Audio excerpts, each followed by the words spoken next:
Counter steering या विषयावर मराठीमध्ये तर मला कुठले व्हिडिओ सापडले नाहीत आणि हिंदी आणि इंग्रजी या भाषांमध्ये काही व्हिडिओ आहेत, पण ते फारसे परिणामकारक किंवा फार माहिती देणारे असे वाटले नाहीत. एका रशियन व्यक्तीचा व्हिडिओ आहे, पण तो इंग्रजी त्याची स्पष्ट नसल्यामुळे फारसा व्यवस्थित कळत नाही, पण त्यांनी त्यातल्या त्यात बऱ्यापैकी जास्त चांगलं सांगण्याचा प्रयत्न केला आहे. परंतु पूर्णतः माहिती यातून मिळू शकेल किंवा जी माहिती घेतल्यावर आपल्याला त्यातलं कौशल्य किंवा स्किल ज्याला आपण म्हणतो ते प्राप्त करता येईल असे व्हिडिओ मला काही सापडले नाहीत. तेव्हा मी स्वतः यावर काही अभ्यास आणि संशोधन करून जी माहिती गोळा केली आहे ती या व्हिडिओद्वारे मांडण्याचा प्रयत्न करतोय. शक्यतो ज्यांनी पण व्हिडिओ बनवले काउंटर स्टिअरिंगवर त्या सर्वांनी जास्त करून बाईक्सच्या संदर्भात व्हिडिओ बनवले, की जणू काही बाईक किंवा मोटरसायकल यांच्याकरताच काउंटर स्टिअरिंगची गरज पडते. प्रत्यक्षात असं नाहीये.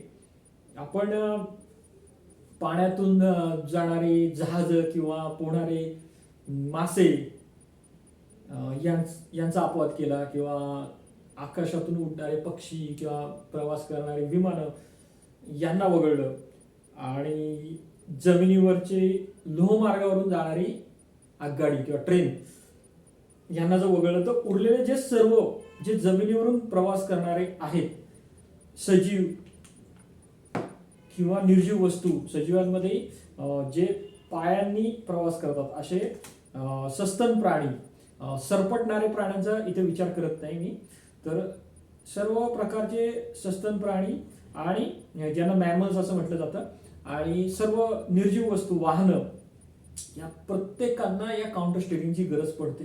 या काउंटर स्टिअरिंगमध्ये फक्त आणि फक्त अपवाद केला जाऊ शकेल तर तो पायी चालणाऱ्या मानवाचा, व्यक्तीचा, कारण यांना काउंटर स्टिअरिंग न करता देखील प्रवास करता येऊ शकतो. पण बाकी सर्व वाहनांना आणि जनावरांना काउंटर स्टिअरिंगची गरज पडते. आता काउंटर स्टिअरिंग हे प्रभावी आहे किंवा ते फार भारी असं तंत्र आहे आणि आपण ते करतोय याचा काही फार म्हणजे अभिमान बाळगावा असं नाहीये. उलट काउंटर स्टिअरिंग ज्यांना करावं लागत नाही ते महत्वाचं आहे. जे ज्यांना काउंटर स्टिअरिंग करावं लागतंय ती त्यांची एक प्रकारे म्हणता येईल ती मर्यादा आहे, ती त्यांचा नाईलाज आहे. त्यांना तिथे पर्याय नसल्यामुळे काउंटर स्टिअरिंग करावं लागते. काउंटर स्टिअरिंग न करता ज्याला कन्व्हेन्शनल स्टिअरिंग असं म्हटलं जातं, म्हणजे पारंपरिक पद्धतीने सुकाणू फिरवणे, आणि काउंटर स्टिअरिंग म्हणजे विरुद्ध पद्धतीने सुकाणू फिरवणे. स्टिअरिंग हा शब्द सुकाणू चा इंग्रजी प्रतिशब्द आहे, तर सुकाणू फिरवणे असं म्हटलं जाईल मराठीत जर म्हटलं तर. तर आपण स्टिअरिंग आणि काउंटर स्टिअरिंग असे शब्द वापरू, ते वापरायला सोपे पडतील.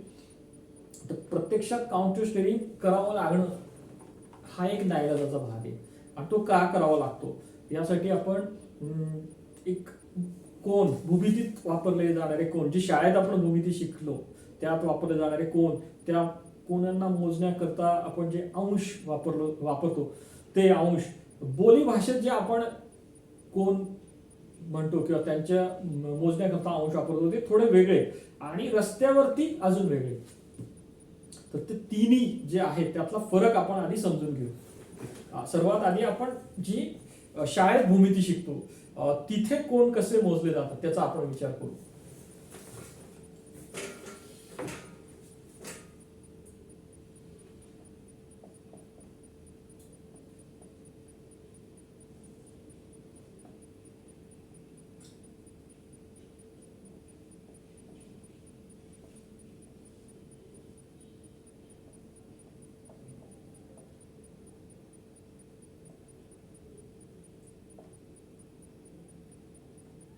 आता इथे आपण बी बिंदूपाशी झालेला कोण आहे तो काटकोन आहे पाहतोय, किंवा इथे पी क्यू आर इथे जर पाहतोय आपण तो 45 अंशाचा किंवा लघुकोन म्हणता येईल. आणि तोच जर इथे आपण एक्स वाय झेड इथे जर आपण कोन पाहिला 135 अंशाचा किंवा विशाल कोन, तर हे आपण कोन इथे या बिंदू भोवती मोजतोय, तर ही आपण शाळेत शिकलेली भूमिती. ही भूमिती आणि जे आपण रस्त्यावरती वाहन फिरवताना आपल्याला जी भूमिती वापरावी लागते तिथे थोडा फरक पडतो. कारण इथे आपण कोण मोजलेले, दोन वेगवेगळ्या दिशांना जाणारे किरण आणि त्या किरणांच्या उगमस्थानी होणारा कोन हा आपण मोजतोय. ठीक आहे. आता बोली भाषेत जी आपण भूमिती वापरतो तिच्याविषयी आपण सांगू. बऱ्याच वेळा लोक असं म्हणतात की अमुक एका व्यक्तीने त्याच्या मूळ भूमिकेपासून एकदम 180 अंशात फारकत घेतली किंवा तो 180 अंशात वळला तरी भूमिका बदलली. काही लोक म्हणतात नाही 360 अंशात त्यांनी भूमिका बदलली. मग काही लोक म्हणतात नाही 360 अंशात कसं होईल, 360 अंश म्हणजे फिरून परत पहिल्याच जागी, म्हणजे शून्यच झालं आणि मग ती भूमिका तीच राहिली 360 अंशात. तसं नाहीये, 360 अंशात सुद्धा भूमिका उलट होऊ शकते. ह्यासाठी आपल्याला रस्त्यावरची भूमिती बघायला लागेल. रस्त्यावरची भूमिती काय ते पाहू आपण. वाहनांची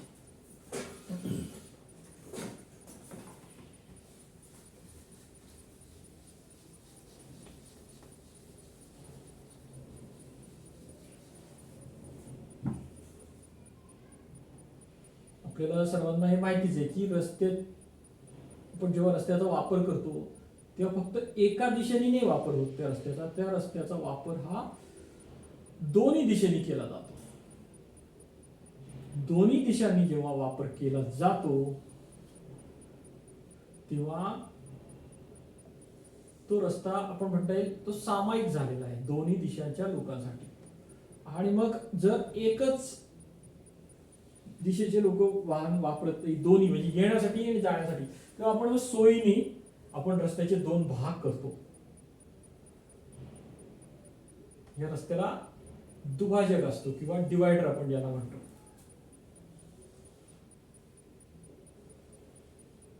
मग आता या रस्त्याचा वापर आपल्या देशात तरी रस्त्याच्या डाव्या बाजूने केला जातो.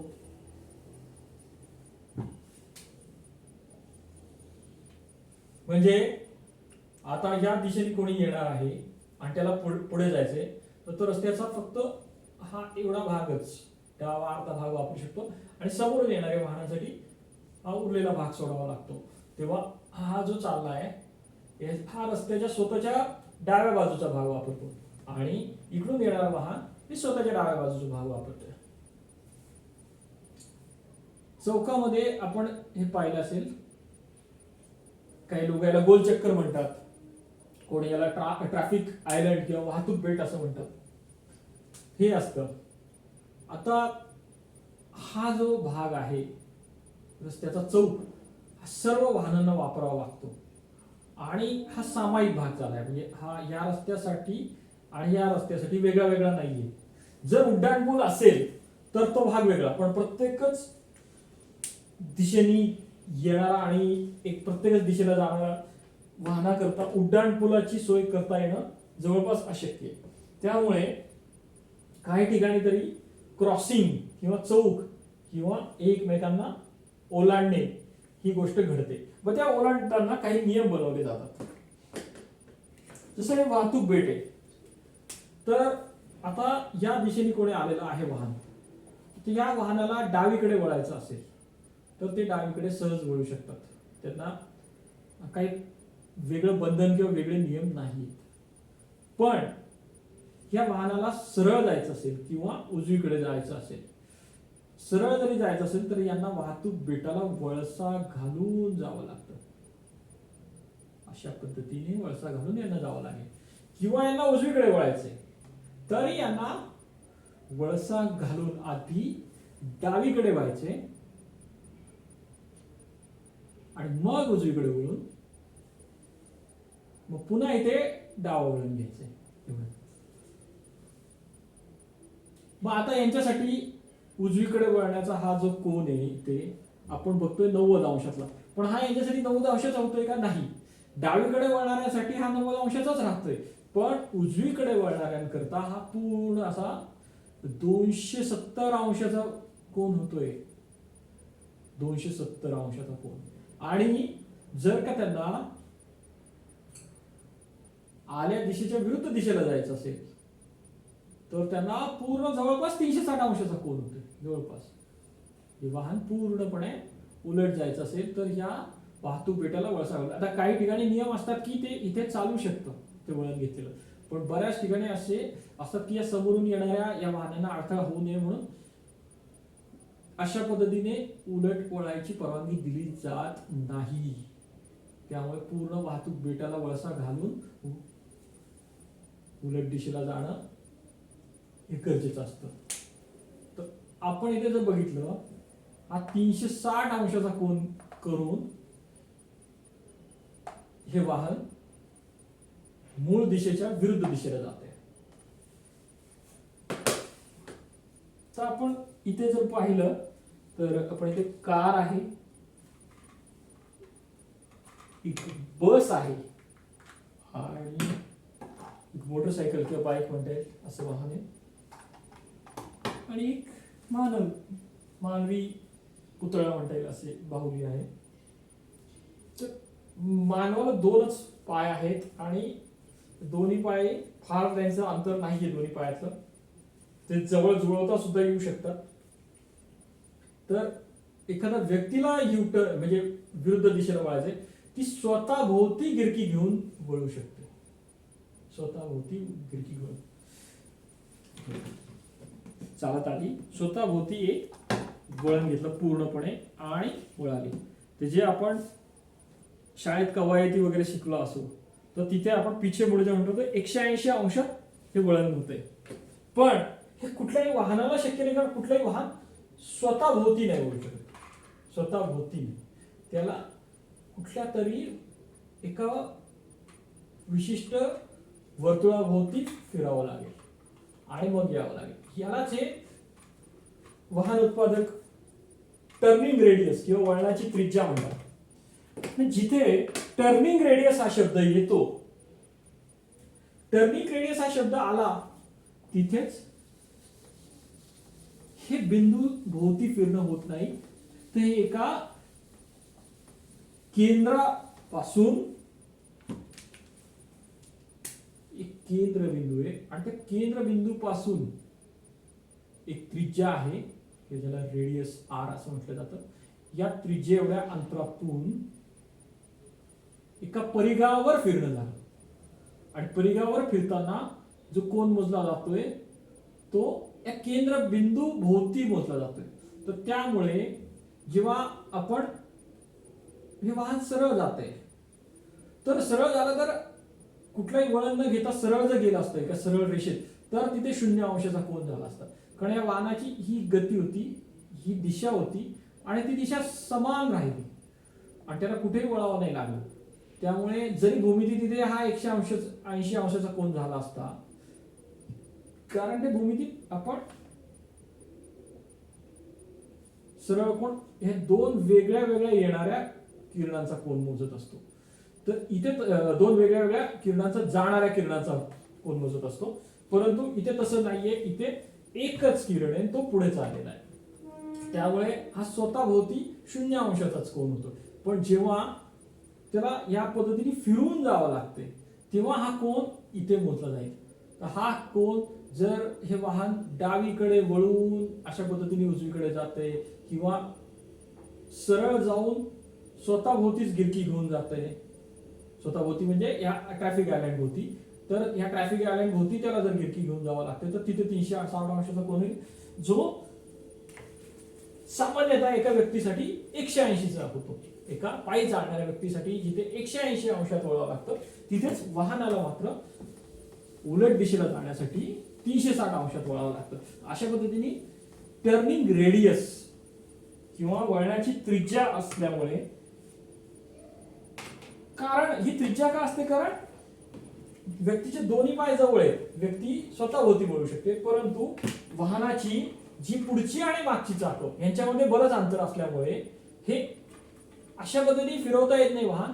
तर हे हळूहळू अशा पद्धतीने एक वर्तुळ घेऊन फिरवावं लागतं. या वर्तुळाची जी त्रिज्या आहे आणि ती त्रिज्या तेवढ्या अंतरात ते वाहन फिरवावं लागतं आणि ती त्रिज्या जशी फिरते आहे तो कोन जो होतो केंद्राभोवती तो कोन महत्वाचा असतो. आणि त्यामुळे जे आपण बोलीभाषेत किंवा शाळेतल्या भूमितीत शिकलो त्यापेक्षा रस्त्यावरचे कोन थोडे वेगळे असतात.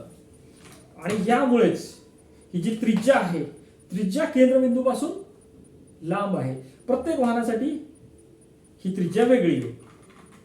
मोटरसायकलसाठी ही त्रिज्या वेगळी असेल, कारसाठी वेगळी असेल, बससाठी वेगळी असेल. जेवढी त्रिज्या जास्त तेवढं त्या वाहनाला ज्या दिशेला वळायचं आहे त्या दिशेच्या विरुद्ध बाजूला व्हावं लागतं. म्हणजे जर का एका वाहनाला उजवीकडे वळायचं आहे, ठीक आहे, रस्त्यावरून चाललेला आहे आणि याला उजवीकडे वळायचं आहे, तर उजवीकडे वळण्यासाठी आधी त्याला स्वतःचं वाहन डावीकडे घ्यावं लागतं. डावीकडे घेतल्यावर मग ही जी एवढी त्रिज्या आहे आर रेडियस, ह्या त्रिज्येवरती तो फिरू शकतो. जर तो चिटकून राहिला इथेच तर त्याला ते वळता येणार, कारण ती एक त्रिज्याच त्याला मिळणार नाही. कमी, किमान, मिनिमम टर्निंग रेडियस हा शब्द त्यांनी वापरलेला असतो. कुठल्याही वाहन असतं आणि मिनिमम त्याच्यापेक्षा जास्त घेऊ शकतात पण त्याच्यापेक्षा कमी घेता येत नाही. तर मिनिमम टर्निंग रेडियस साठी आपण जर पाहिलं तर साधारणपणे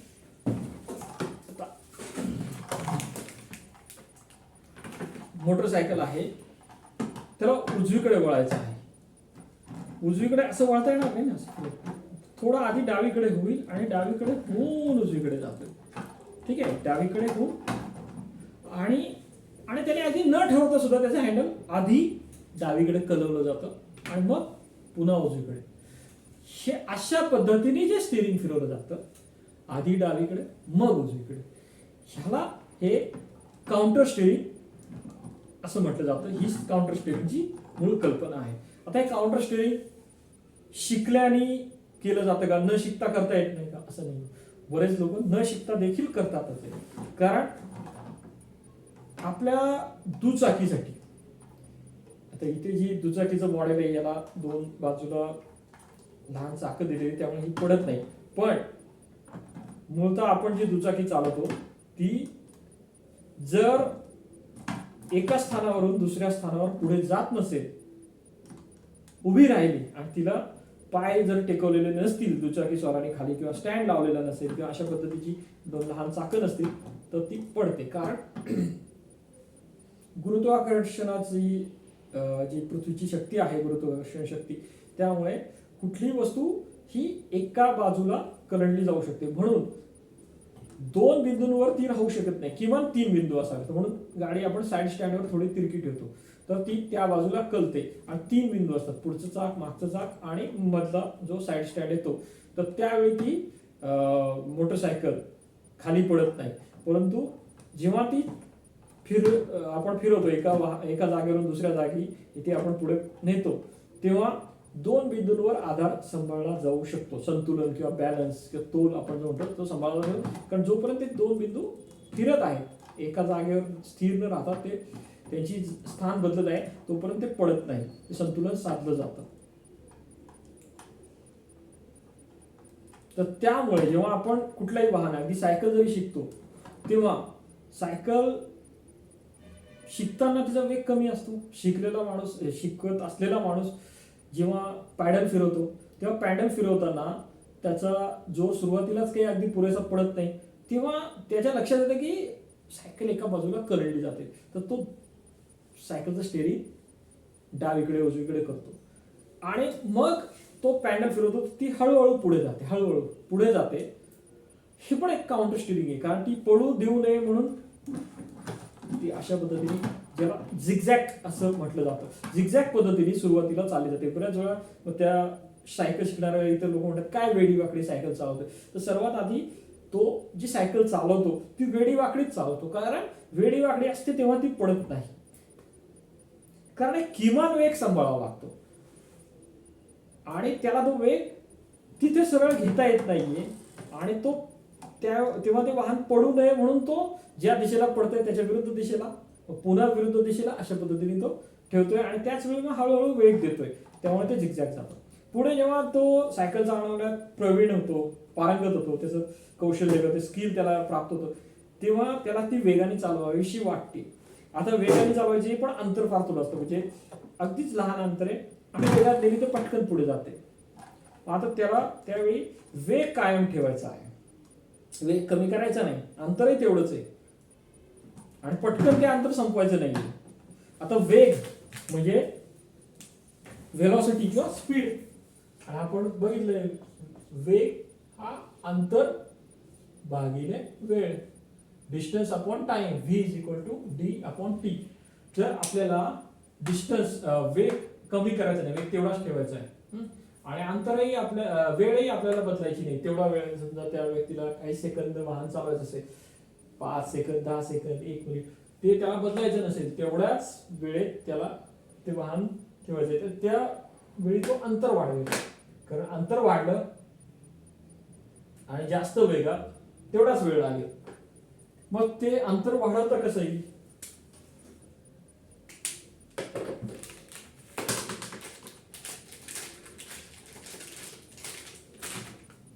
म्हणजे हा जर सरळ चाललेला असेल तर हे जेवढं अंतर असेल सरळ या दोन बिंदूंमध्ये, तेच त्यांनी स्टिअरिंग वेड वाकडं फिरवत अशा पद्धतीने चालवते, तर हे अंतर वाढेल नागमोडी किंवा हे असं असं. शक्यतो असे शार्प एजेस त्याला घेता येत नाही, ते थोडेसे कोन होतात, जी सायकल अशा पद्धतीने जाते. हे काउंटर स्टिअरिंग होतं. हे काउंटर स्टिअरिंग मोकळ्या रस्त्यावर किंवा सुरुवातीला वाहन सायकल शक्यतो सायकल चालवताना शिकणारा करतो. मग सुरुवातीला तो वेग कमी वेगात करतो, मग तो वाढलेल्या वेगात सुद्धा करू शकतो, पण फार वाढलेल्या वेगात नाही, एक साधारण मध्यम वेग. तर तो सुरुवातीला जो वेग शिकला आहे त्यापेक्षा थोडा जास्त वेग. आता हे काउंटर स्टिअरिंग आपल्याला ट्रॅफिक आयलंड पाशी पण करावं लागतं, कारण ट्रॅफिक आयलंड किंवा गोल चक्कर जे आहे तिथे त्या वर्तुळाकृती बेटाच्या जवळ जायचंय आधी, नंतर पुन्हा लांब जाऊन आणि डावीकडे वळायचंय किंवा सरळ जायचंय किंवा उजवीकडे जायचंय.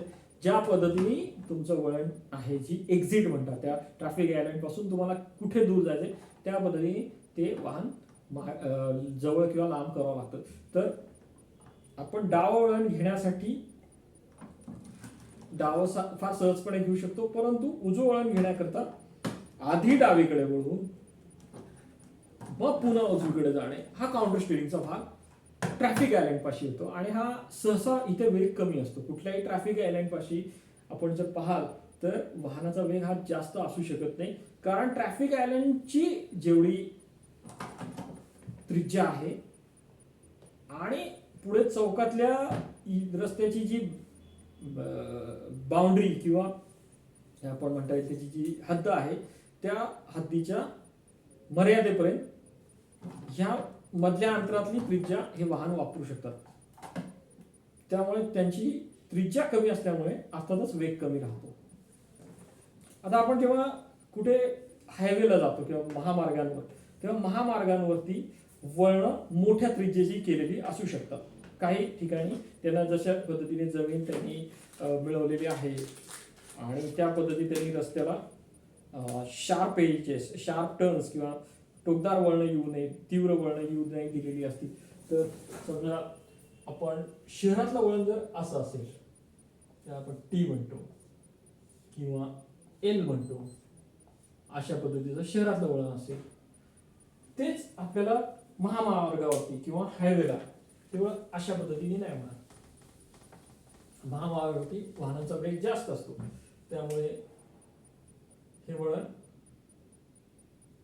म्हणजे सरळ चाललेला आहे हा रस्ता आणि त्या रस्त्याला पुढे कुठेतरी इथे वळायचे, तर ते हा अशा पद्धतीने न नेता अशा पद्धतीने नेता येते रस्ता.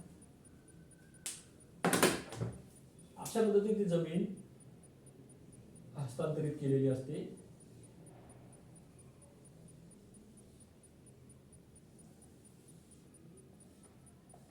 इथे काय झालं, इथे आल्यावरती ह्या लोकांना टर्निंग रेडियस कमी मिळाली असती, पण ह्या वाहनांना ही टर्निंग रेडियस किंवा वळणाची त्रिज्या ही जास्त मिळते.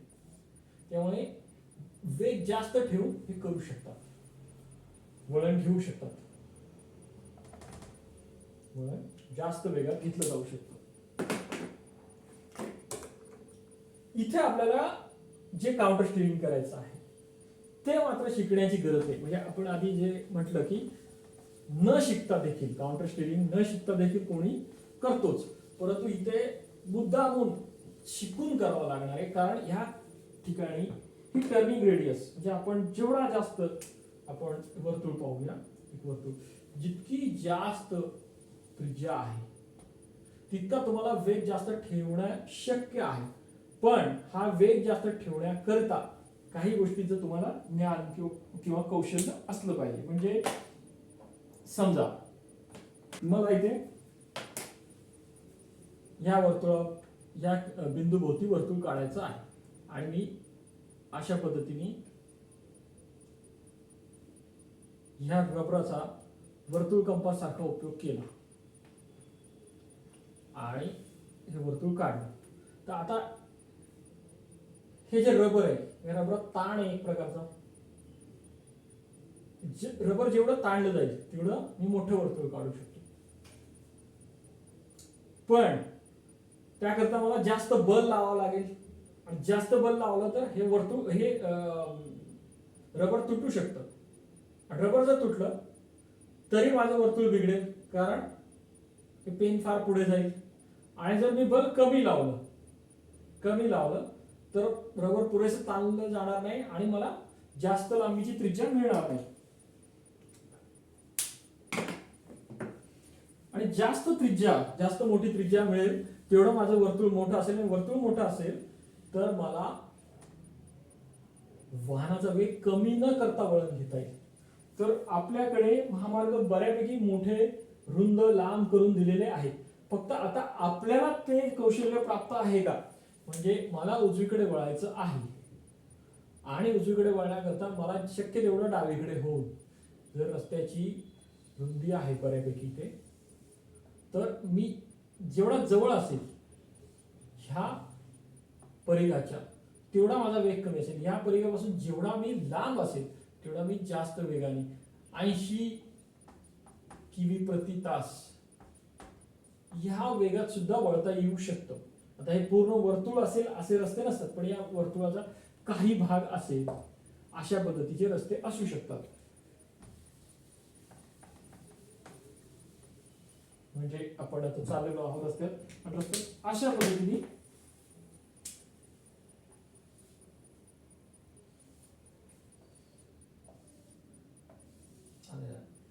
हा असा एक रस्त्याचा भाग आहे जिथे आपल्याला वळायचं आहे, पुन्हा सरळ जायचंय. तर इथे जे वळण घेताना आपल्याला वाहन शक्य तेवढं डावीकडे घेऊन उजवं वळण घ्यायचं आहे. ठीक आहे. आता ही सुरुवात जी होती, सुरुवातीला आपण वळण डावं घेत आहोत तेव्हा वाहन उजवीकडे आलं पाहिजे. म्हणजे आपल्याला वळायचं आहे डावीकडे, पण त्याकरता आधी वाहनाला उजवीकडे घ्यायचंय आणि मग वळण डावं घेत राहायचं. पुन्हा उजवीकडे आपण वळतोय आणि वाहन डाव्याकडील आहे. अशा पद्धतीने आपण इमॅजिन करू शकतो, कल्पना करू शकतो आपला स्टीअरिंग असं धरलेलं आहे. हे जेवढं आपण सराव करू त्या सर्वांनी आपल्याला जातं. पण ह्या सर्वात एक गोष्ट जी मी आधी सांगितली, अशा पद्धतीने आपल्या वाहनावर एक बल कार्य करतं केंद्रापासून जेव्हा आपण फिरवतो.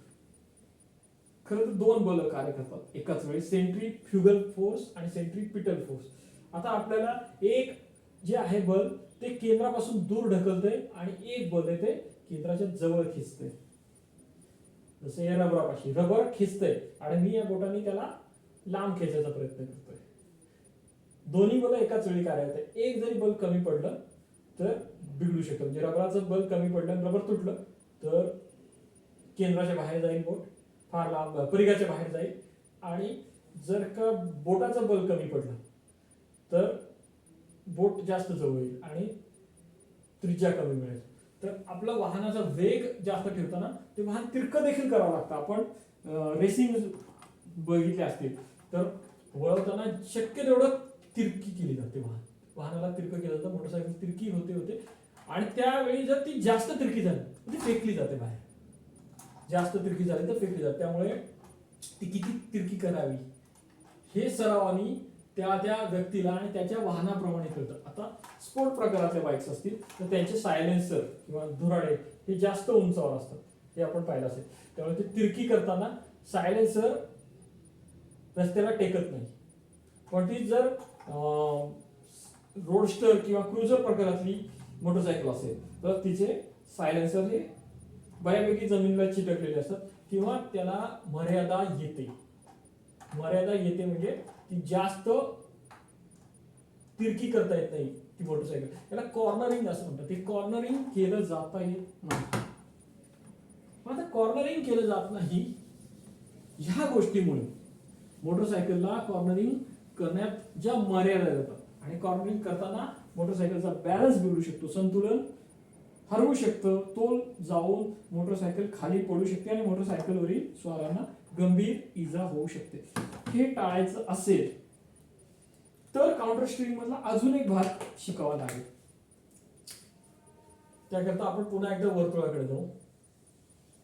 जेव्हा आपण म्हणतो की मी वर्तुळावरती फिरत आहे, एक बिंदू वर्तुळावरती फिरतोय, तर ते एका कुठल्याही सरळ रेषेत फिरत नाही, ते एका परिघावरती फिरतोय, तर त्याला UCM किंवा युनिफॉर्म सर्क्युलर मोशन किंवा एक समान वृत्तीय गती किंवा एक समान वर्तुळाकार गती असं म्हटलं जातं. तर ही कुठल्याही वाहनाला घेता येणं फार अवघड असतं. एक बिंदू फिरू शकतो परिघाभोवती, पण एक वाहन आहे, समजा एक बस असेल तर एक कसं परिघाभोवती फिरू शकेल ना, कारण याला 4 चाकं आहेत आणि परिघावरती 4ही चाकं एका वेळी राहू शकत नाही, 2 चाकं देखील राहू शकत नाही. परिघावरती कुठलं तरी एकच चाक राहू शकेल. तेव्हा आतली 2 चाकं बाहेरची 2 चाकं यांच्याकरता सुद्धा वर्तुळाची त्रिज्या वेगळी असेल, त्यांचा परिघ सुद्धा वेगळा असेल. तेव्हा यांना वळणं अवघड होत जातं. मूळतः आपण जेव्हा वर्तुळ म्हणतो, वर्तुळ आपण इथे हाताने काढलेलं आहे, ते परफेक्ट आलेलं नाही, अगदी अचूक आलेलं नाही, पण वर्तुळ कंपासच्या साहाय्याने आपण ते अचूक वर्तुळ काढू शकतो. जसं आपण एका पट्टीच्या साहाय्याने सरळ रेष काढू शकतो. पण सरळ रेषेत वाहन धावू शकतं, कुठलंही वाहन चालवायचं असेल सरळ रेषेत धावू शकतं, कारण त्याची 4ही चाकं सरळ आकाराने सरळ रेषेच्या दिशेने वाहू शकतात, चालवता येऊ शकतात. परंतु त्यांना वर्तुळाकार पद्धतीने चालवता येणं शक्य असतं. मग आपण भूमितीत एक भाग शिकलोय, त्याला बहुभुजाकृती किंवा पॉलिगॉन असं म्हटलं जातं. पॉलिगॉन म्हणजे एक अशी आकृती की जिला 3 किंवा 3 पेक्षा जास्त भुजा आहेत. तर ट्रायंगल किंवा त्रिकोण ही सर्वात लहान बहुभुजाकृती आहे, polygon. Triangle is the smallest polygon.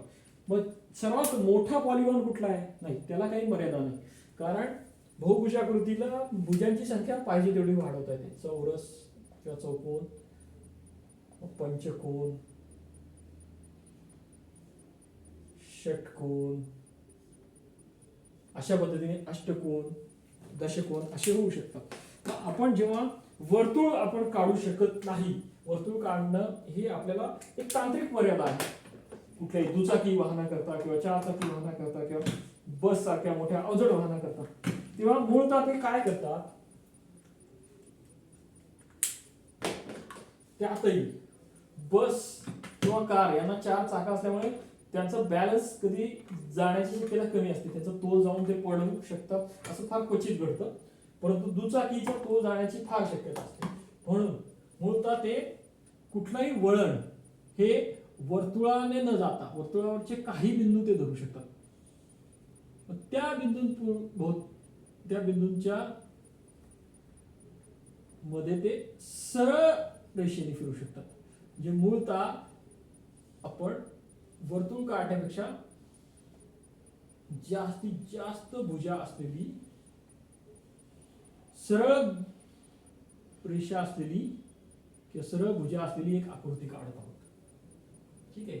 मग हे अंतर इथून सरळ आहे, एवढं अंतर सरळ आहे, एवढं अंतर सरळ रेषेत, तर प्रत्येक वेळी स्टीअरिंग थोडं थोडं, म्हणजे मला उजवीकडे फिरायचं आहे, पण मी थोडं उजवीकडे फिरवतोय, परत सरळ करतोय, थोडं उजवीकडे पुन्हा सरळ, थोडं उजवीकडे पुन्हा सरळ, आणि सरळ करताना थोडं डावीकडे करावं लागते हँडल. तर ही पण एक काउंटर स्टिअरिंगची पद्धत आहे. त्यामुळे लांब लचक त्रिज्येवरती किंवा लांब त्रिज्येच्या परिघावरती वाहन फिरवायचं असेल तर ते वर्तुळाने न फिरवता, वर्तुळ आकार मार्गाने न फिरवता, त्या वर्तुळावरचे काही छोटे छोटे बिंदू घेत अशा पद्धतीने रस्ता चाललेला आहे. त्या रस्त्यावरती अशा पद्धतीने सगळं अशा पद्धतीने म्हणजे याचे काही बिंदूंना असं, तर त्यामुळे हा कोन न घेता तिथे सरळ सरळ अंतरावरचे छोटे छोटे रेषाखंड किंवा लाईन सेगमेंट अशा पद्धतीने हे वाहन फिरवता येतं. आणि त्याकरता स्टिअरिंगचा वापर सारखा करावा लागतो. सारखा आपण फिरवतोय, पुन्हा विरुद्ध बाजूला फिरवतोय, उजवीकडे फिरवतोय, पुन्हा डावीकडे फिरवतोय किंवा ह्याच्या उलट, हे जेव्हा करतोय आणि त्यावेळी वाहन तिरकं करावं लागतं. पण ते तिरकं करावं लागते कॉर्नरिंग ते कमी प्रमाणात, कारण जेव्हा आपण वळण घेतोय तेवढ्याच पुरतं ते तिरकं करतोय. पुन्हा सरळ केलं वाहनही सरळ करता येतं. तेव्हा हा जो वाहन खाली पडण्याचा धोका आहे किंवा हा कोन फार करावा लागत नाही, फार कमी करावा लागत नाही. 90 अंशाचा आपल्याला ठेवायचाच असतो. वाहन ज्यावेळी रस्त्यावर चालतं तेव्हा ते 90 अंशाचा कोन करत असतं रस्त्या बरोबर. तर तो कॉर्नरिंग करताना तो कोन कमी होत असतो. तो जितका कमी, काही रेसिंग ऑपरेशन्स मध्ये आपण पाहिलं असेल, तो अक्षरशः 10-15 अंश देखील खाली होऊ शकतो. तर तेवढा आपल्याला करायची गरज नाही. पण अगदी हलकासा, जिथे 90 आहे तिथे 70-75 इतका कमी फरक करत आपण वाहन चालवू शकतो. आणि प्रत्येक वेळी आपण जेवढं सेगमेंट घेतलेलं आहे, लाईन सेगमेंट, जेवढा रेषाखंड घेतलेला आहे तेवढ्या रेषाखंडापर्यंत ते सरळ करता येतं. तो कोन 90 अंशच ठेवता येईल. पुन्हा वळताना तो थोडासा बदलावा लागेल आणि तेव्हा स्टिअरिंग ऑपरेशन करावं लागेल. तर आता हे जे काउंटर स्टिअरिंग आहे, ही काउंटर स्टिअरिंग आपण पाहिलं की हायवेला आपण करतो किंवा राऊंड अबाउट किंवा ट्रॅफिक आयलंड, ज्याला वाहतूक बेट असं म्हटलं जातं, गोल चक्कर म्हणतात काही लोक, त्या भोवती करावं लागतं. त्याशिवाय कुठे करावं लागतं का? हो, करावं लागतं. जर आपण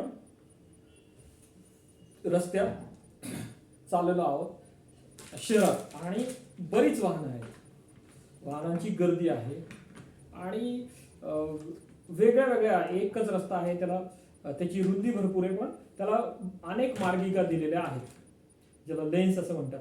तर त्या लेन, बऱ्याच लेन आहेत आणि कुठली लेन कधी कधी त्यातली वाहनं वेगाने चालतात. तर आपण एका लेनमध्ये आहोत आणि दुसऱ्या लेनमध्ये जागा रिकामी मिळते. तर अशा वेळी लोक लेन बदलतात किंवा मार्गिका बदलतात, त्याला लेन चेंजिंग म्हणतात. पण हे लेन चेंजिंग मागच्या वाहनांकरता अडथळ्याचं ठरलं, मागच्या वाहनांकरता अडथळ्याचं ठरलं.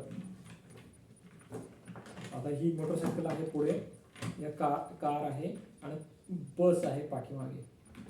तर कारला मोटरसायकलमुळे पुढे जाता येत नाही त्या लाईनमध्ये, तर ती दुसऱ्या लाईनमध्ये वळते आणि पाठीमागे बस आहे, तिला अडथळा न होता वळू देणं हे कारवाल्याचं कौशल्य आहे. तर ह्या लेन बदलण्याला लेन चेंजिंग असं म्हटलं जातं. पण हे जर अडथळा होण्यासाठी कारणीभूत ठरत असेल मागच्या वाहनांकर, त्याला लेन कटिंग असं सुद्धा म्हणतात. आणि हा अपराध आहे, हा एक नियम मोडला जातोय आणि याला दंड देखील आहे, दंडनीय अपराध आहे मुंबईसारख्या काही शहरांमध्ये. तर लेन कटिंग किंवा लेन चेंजिंग करताना अशा पद्धतीने हे काय होतंय, लोक कुठलीही वाहन हे सरळ चाललेलं आहे, अचानक उजवीकडे होतंय, पुन्हा डावीकडे होतंय. त्याला उजवीकडे वळायचं नाहीये, त्याला ही लेन फक्त बदलायची, पुन्हा डावीकडे, पुन्हा बऱ्याच वेळा असं होतं की लेन पुन्हा बदलायची असते, पुन्हा आपल्याच लेनमध्ये यायची असते. तर ते उजवीकडे होतंय सरळ होते, परत डावीकडे होतंय सरळ होते. अशा पद्धतीने जे होतं इथे देखील काउंटर स्टिअरिंग केलं जातं. तर बरेच मोटरसायकलवाले आपण पाहिलं असेल रस्त्यावरती बऱ्याच लेन्स आहेत आणि या लेन्समध्ये मोटरसायकलवाले झिगझॅग चालवतात किंवा ह्या लेनमध्ये मध्येच ह्या लेनमधून इकडे आले, परत इकडे गेले, परत इकडे आले, हे काउंटर स्टिअरिंग यांना करावं लागतं. आता आपण ही सर्व वाहनं पाहिली. या वाहनांमध्ये प्रत्येकाची लांबी रुंदी वेगळी. इथे रुंदीच्या तुलनेत लांबी जास्त आहे. इथे लांबी आणि रुंदीमध्ये फारसा फरक नाहीये बसच्या तुलनेत. मोटरसायकलचं अजूनच वेगळं आहे.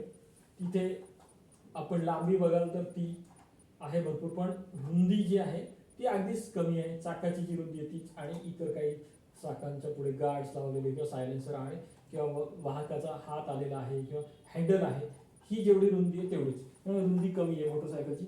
रुंदी कमी असणं लांबीच्या तुलनेत हे काउंटर स्टिअरिंग करायला फायद्याचं ठरतं.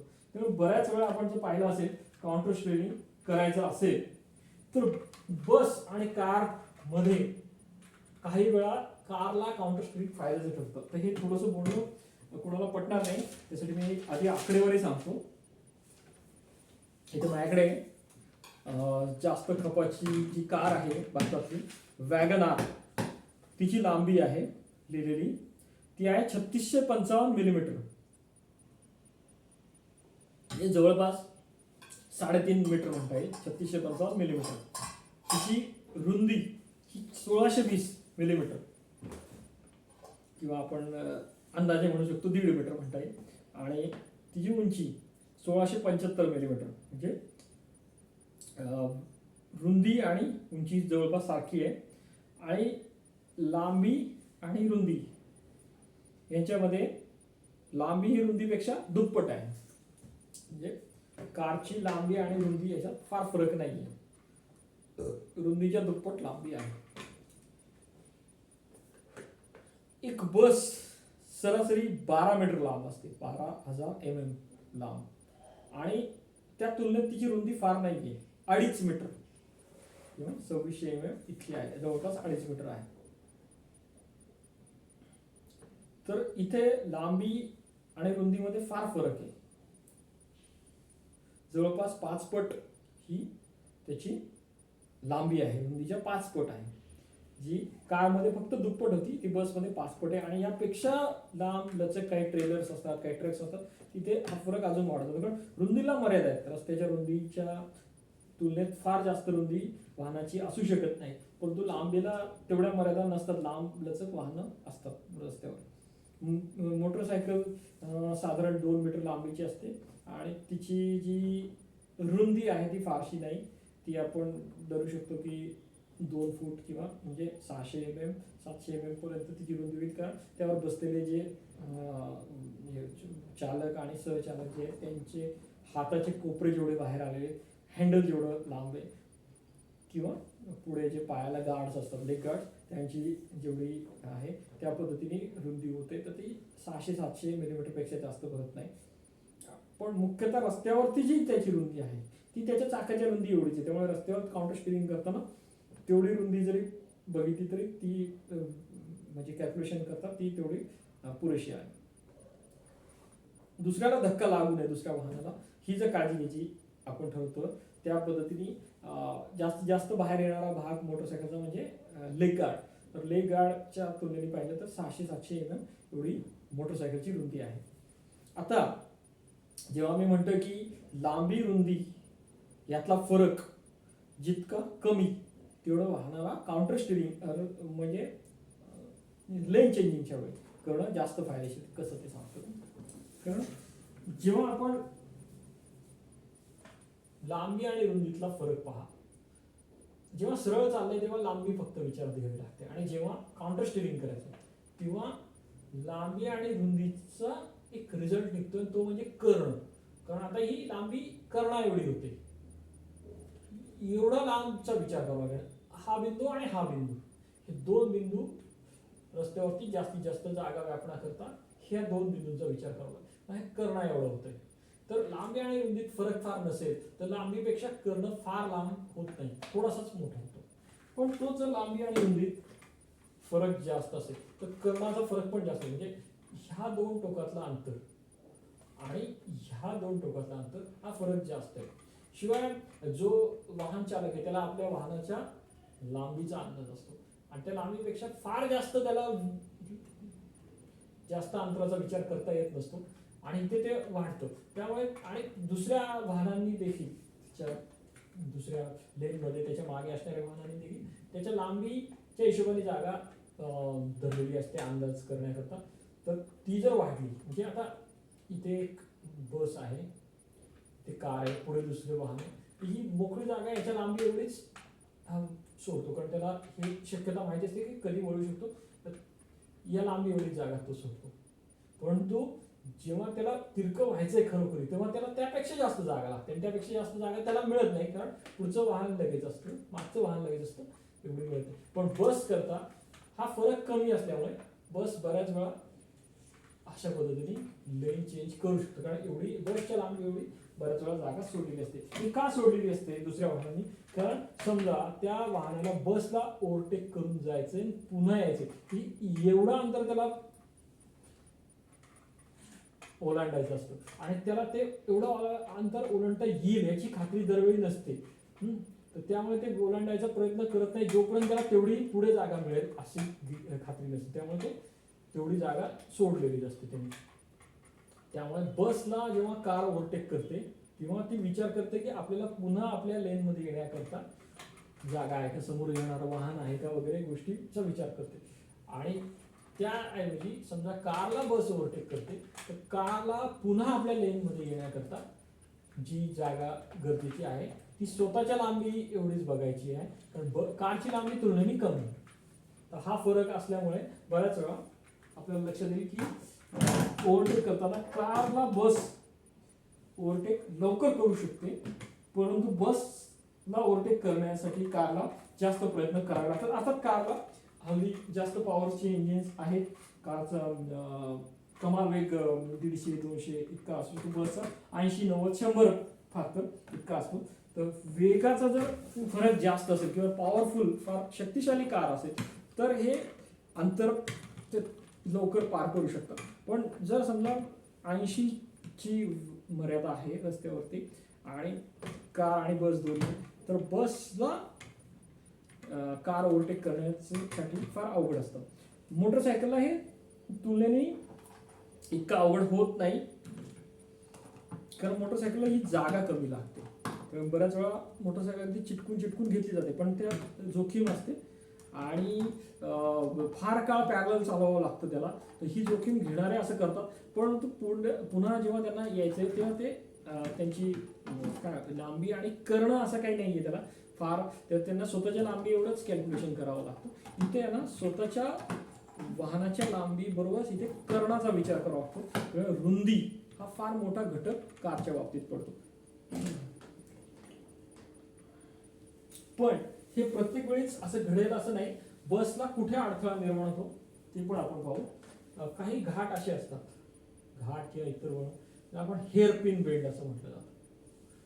हेअरपिन बेल्ट आता ह्या ठिकाणी बस करता फार अवघड होतं कारण बसची लांबीच फार जास्त असल्यामुळे ही स्वतः आणि समजा रस्त्यावर दुभाजक नाहीये, फक्त पांढरे पांढरे पट्टे आखलेले आहेत तुटक, तर रस्त्याच्या या बाजूला यावं लागतं विरुद्ध लेनला आणि पुन्हा इकडे यावं लागतं. तर हे येण्याचं जास्तीत जास्त येण्याची शक्यता बसची असते, बसची लांबी जास्त असल्यामुळे. कारण एवढी लांबी पुन्हा याला इथून घ्यायची, हे जवळून हे वळण घेऊ शकत नाही. कार किंवा बाईकला हे जवळचं वळण घेता येणं शक्य असतं कमीत रेल्वे. त्यामुळे अशा हेअरपिन बेंड्सवर बऱ्याच वेळा आपण पाहिलं असेल घाटात बसेस मागे पडतात आणि कार्स आणि बाईक्स पुढे जातात. आणि जिथे जास्त त्रिज्येचं आहे वळण, रस्त्याची त्रिज्या जास्त आहे तिथे बसला पटापट जमता येतं. कारण जसं मी आधी सांगितलं हा जो रेषाखंड आहे सरळ जाणारा बसच्या लांबीचा तिथे त्याला फायदा होतो, जास्त लांब रेषाखंड घेता येतो आणि त्याची रुंदी फार कमी असल्याने तो फरक एवढा जास्त त्यांना जाणवत नाही, त्यांच्या कर्णात आणि लांबीत फार फरक पडत नाही.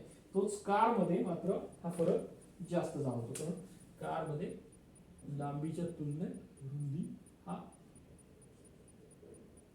कर्ण त्यामुळे जास्त होतो, त्यामुळे ही कार जेव्हा तिरकी होते तेव्हा कर्णा एवढी जागा व्यापते आणि त्याचा त्यांना अंदाज दरवेळी नसतो.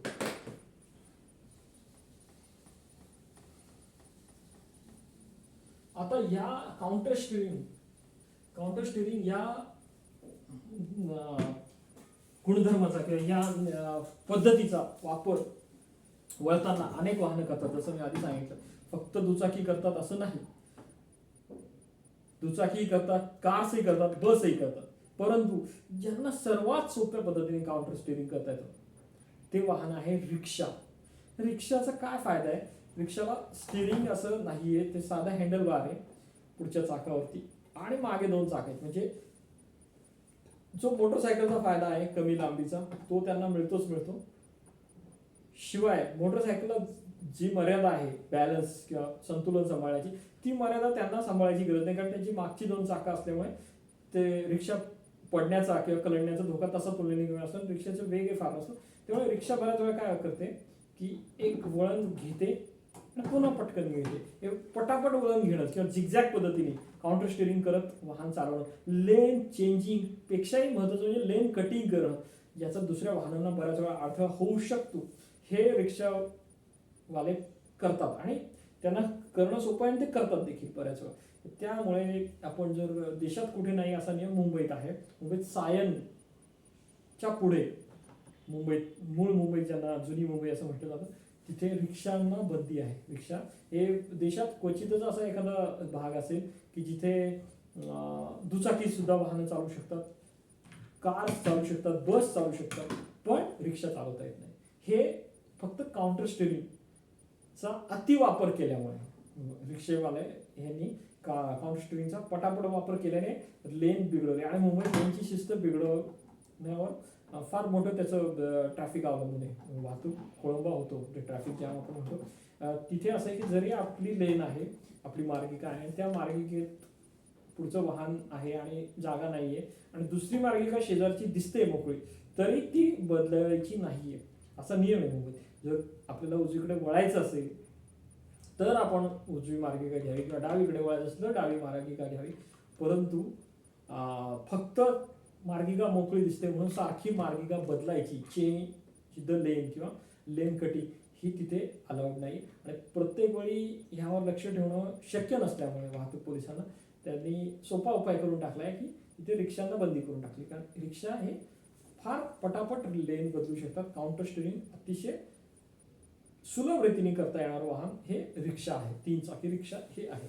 तर आपण पाहिलं तर मोटरसायकलला काउंटर स्टिअरिंग जास्त प्रमाणात करावं लागतं, तर मोटरसायकलला कॉर्नरिंग करताना अडचणी येऊ शकतात. तर त्यामुळे जे वर्तुळ आहे ते वर्तुळ पूर्ण करण्याऐवजी ते वर्तुळाचे छोटे छोटे छोटे छोटे रेषाखंडात रूपांतर करून ते वर्तुळाच्या ऐवजी त्याची बहुभुजाकृती करणं आणि सारखं स्टिअरिंग वळवणं, हँडलबारचा सारखं वळवण्याकडे भर देणं, हा भाग मोटरसायकलला करावा लागतो. शिवाय मोटरसायकलच्या टायर्स या अशा सरळ नसतात. आपण जर पाहिलं असेल तर मोटरसायकलच्या टायर्सना एक प्रकारे गोलाई असते, म्हणजे ते मध्याभोवती फुगीर असतात आणि बाजूला त्यांच्या कमी असतं रबर. आणि जर आपण कारचं पाहिलं तर कारचं सरळ फ्लॅट पद्धतीचे असतं, सरळ, कारण कार तिरकी कधी करावी लागणार नाही, मोटरसायकल तिरकी करावी लागू शकते या पद्धतीने त्यांनी दिलेलं असतं. तर हा भाग आहे. पण ह्याच ठिकाणी तिरकी करून करून नंतर हे पटकन चिजून गुळगुळीत होतं आणि नंतर ही जुनी झाली की ही घसरून पुढे पडू शकते, मोटरसायकल घसरली जाऊ शकते. त्यामुळे एक ठराविक काळानंतर जरी याच्या टायरची सध्या झाकपर टायर्स आहेत मोटरसायकलला बऱ्याच, त्यांची 50,000 किलोमीटरपर्यंतची त्याची आपण आयुर्मर्यादा म्हटलेली आहे, म्हणजे 50,000 किलोमीटर लाईफ लॉंग ते चालू शकतात. तर तरी त्या एका विशिष्ट कालावधीनंतर त्याची डावी किंवा उजवीकडची बाजू जास्त झिजते, मधली बाजू जास्त झिजलेली नसते. सरळ चालण्याकरता हे टायर्स उपयोगी असतात, परंतु तिरकं करणं किंवा कॉर्नरिंग जे आहे कॉर्नरिंग वळणावरती तिरकं करणं हे शक्य नसतं. अशा वेळी वळणावरती तिरकी करण्यापेक्षा काउंटर स्टेरिंग करून वळणाला सरळ सरळ रेषाखंडांच्या बहुभुजाकृतीत बदलणं. वर्तुळाऐवजी तिथे सरळ सरळ रेषाखंडांची एक बहुभुजाकृती, आणि भुजांची संख्या जेवढी जास्त तेवढे स्टिअरिंग जास्त वापरावं लागेल, आणि परंतु एक मोठी त्रिज्या मिळेल आणि वेग चांगला ठेवता येईल. आणि जर का समजा रेषाखंडाची लांबी जास्त ठेवायचा प्रयत्न केला तर वळणं कमी वळावी लागतील, परंतु त्रिज्या पण कमी मिळेल त्या तुलनेने, आणि त्रिज्या कमी मिळाल्याने वेग कमी होईल. तेव्हा बरेच मोटरसायकलवाले जास्त वेगाकरता, लांब अंतरावर जाण्याकरता जास्त वेग जेव्हा घेतला जातो तेव्हा वळणावरती वेग कमी करावा लागू नये याकरता काउंटर स्टिअरिंगचा जो वापर करतात तो काउंटर स्टिअरिंगचा वापर आपण पाहिला. त्याशिवाय आपण पाहिलं की ट्रॅफिक आयलँड मध्ये जिथे आपल्याला उजवीकडे वळायचे परंतु आपल्या वाहतुकीच्या नियमानुसार वाहन डाव्या बाजूला ठेवावं लागतं, रस्त्याच्या डाव्या बाजूला ठेवावं लागतं, म्हणून आपल्याला उजवीकडे जरी वळायचं असेल तरी आधी जास्त डावीकडे जाऊन मग उजवीकडे व्हावं लागतं. तर ह्या पद्धतीने जिथे काउंटर स्टिअरिंग करावं लागतं ती आपण पाहिलेली ती ट्रॅफिक आयलँड जवळची काउंटर स्टिअरिंगची पद्धत. आणि तिसरी आपण जी पाहिली ती लेन कटिंग किंवा लेन चेंजिंग. लेन कटिंग हा तर अपराध आहे, पण लेन चेंजिंग म्हणजे आपण जेव्हा आपण पाहतो की जिथे आपल्या मार्गिकेत अडथळे आहेत आणि आपल्याला ती मार्गिका बदलावी लागते नाईलाजास्तव आणि दुसऱ्या मार्गिकेत जावं लागतं, काही अंतर चालून पुन्हा पहिल्या मार्गिकेत यावं लागतं. दरवेळी याला वाहतुकीची अडचण असेलच असं नाही, काही वेळा रस्त्यावरती खड्डे असू शकतात किंवा सरकारी काम चालू असतं रस्त्यावरती, किंवा रस्ताच लहान होतो, म्हणजे जिथे काही अंतराकरता तो 5 किंवा 6 लेन आहे मुंबईत किंवा आपण पुण्यातही हल्ली बघू शकता की काही भागात तो 5 लेन 6 लेन असलेला रस्ता, क्वचित काही भागात तो 2 लेन 3 लेन एवढा लहान पण होतो, तेव्हा ती लेन बदलावी लागते. पुन्हा तो मोठा जिथे त्या रस्त्याची रुंदी वाढते तेव्हा पुन्हा त्या लेन्स बदलण्याची आपल्याला गरज पडते. तेव्हा लेन कटिंग हा जरी अपराध असला तरी लेन चेंजिंग हा अपराध नाही. प्रॉपर इंडिकेटर देऊन आपण लेन बदलू शकतो. तर ती लेन बदलणं आणि पुन्हा आपल्या लेनमध्ये येणं हे जिथे परवानगी आहे तिथे करता येणं, ह्याकरता देखील काउंटर स्टिअरिंगचा आपण वापर बघितला. तर मुख्यत्वे आपण 3 पद्धतीने काउंटर स्टिअरिंगचा वापर करतो. त्याशिवाय वाहन शिकताना त्याचं संतुलन जाऊ नये म्हणून काउंटर स्टिअरिंग हे आपोआपच केलं जातं. आणि काही सायकलवाले कमी अंतरातही जास्त अंतर चालवता यावं, म्हणजे त्यांना आपण लहान मुलं ना एक ठराविक अंतरावरच सांगतो की फार लांब जाऊ नको. त्यामुळे आपण आपल्या जिथे आपण उभे आहोत आणि त्यापासून साधारण 200 300 किंवा 500 मीटर अंतरापर्यंत त्याला वाहन चालवण्याची परवानगी देतो, सायकल शिकण्याची परवानगी. तेव्हा त्या 500 मीटरमध्येच त्याला जास्त चालवायचं आहे जास्त, आणि वेळ तेवढा ठेवायचा आहे. तर त्यावेळी तो वाहनाचा वेग कमी करत नाही, त्याला झिगझॅग पद्धतीने चालवतो किंवा वेडवाकड नागमोडी असं आपण म्हणतो, तिथे काउंटर स्टिअरिंगचा वापर केला जातो. तर मुख्यत्वे असा 5 वेगळ्या वेगळ्या ठिकाणी किंवा वेगवेगळ्या गरजेकरता आपण काउंटर स्टिअरिंगचा वापर करतो. सर्व प्रकारच्या वाहनांना काउंटर स्टिअरिंगचा वापर करावा लागतो. बससाठी, कारसाठी, मोटरसायकलसाठी, रिक्षासाठी सर्वांना काउंटर स्टिअरिंगचा वापर करावा लागतो. मानव हा एकमेव प्राणी असा आहे की ज्याला वळताना स्वतःभोवती काही अंशात वळण घेता येतं आणि तेव्हा त्याला काउंटर स्टिअरिंग न करता देखील वळता येतं, आणि हा त्याचा फायदा आहे. कुत्रा, मांजर, वाघ, सिंह, गाय, बैल यांना हे करता येत नाही, त्यांना देखील वळताना काउंटर स्टिअरिंग करावं लागतं. पण ते असे कुठले व्हिडिओ किंवा कुठलाही तंत्रज्ञान न शिकता ते आपोआपच करतात, हा भाग वेगळा. तर आपल्याला काउंटर स्टिअरिंग न करता वळता येतं, ही माणसाला मिळालेला फार मोठा फायदा आहे. आणि ह्यामुळे माणसाला, कारण तो जेव्हा चालतो तेव्हा तो स्वतःभोवती पटकन वळण घेऊ शकतो, तेव्हा त्याला काउंटर स्टिअरिंग जेव्हा तो वाहन फिरवतो तेव्हा वेगळा पुन्हा त्याला शिकावं लागतं, म्हणजे विशेष प्रयत्नाने शिकावं लागतं, जे 4 पायांवर धावणाऱ्या जनावरांना शिकावं लागत नाही, कारण त्यांना नेहमीच ते करावं लागतं. ते वाहन वापरत नाही आणि ते जे त्यांच्या सामान्य गतीने धावतात, पळतात, चालतात, त्यात त्यांना ते काउंटर स्टिअरिंग करावं लागलं असल्यामुळे त्यांना लहानपणापासून किंवा म्हणजे जन्मतापासून किंवा जेव्हापासून ते चालायला पळायला लागतात तेव्हापासून ते काउंटर स्टिअरिंग करतात जेव्हा ते वळतात तेव्हा. आणि मानवाला फक्त तो वाहन चालवायला लागतो वयाच्या 18व्या 20व्या किंवा ज्या कुठल्या वयात तो वाहन चालवायला लागतो तेव्हा त्याला काउंटर स्टिअरिंग हे एक वेगळं काहीतरी नवीन करावं लागतं आणि त्याला ते थोडंसं त्याची भीती वाटू शकते. गडबडायला होतं. तो आपसुकही करतो बऱ्याच वेळा काउंटर स्टिअरिंग, पण त्याचा फायदा तोटा, त्याचं एक महत्त्व, तंत्रज्ञान ते न समजल्यामुळे काउंटर स्टिअरिंगमध्ये चुका होऊ शकतात. तर त्या टाळण्यासाठी आपण जी आज माहिती घेतली त्या माहितीचा उपयोग केला तर काउंटर स्टिअरिंगचा आपण प्रभावी वापर करू शकतो आणि त्यामुळे वाहनाचा वेग फारसा कमी न करता देखील आपण वळण घेऊ शकतो, मार्गिका बदलू शकतो.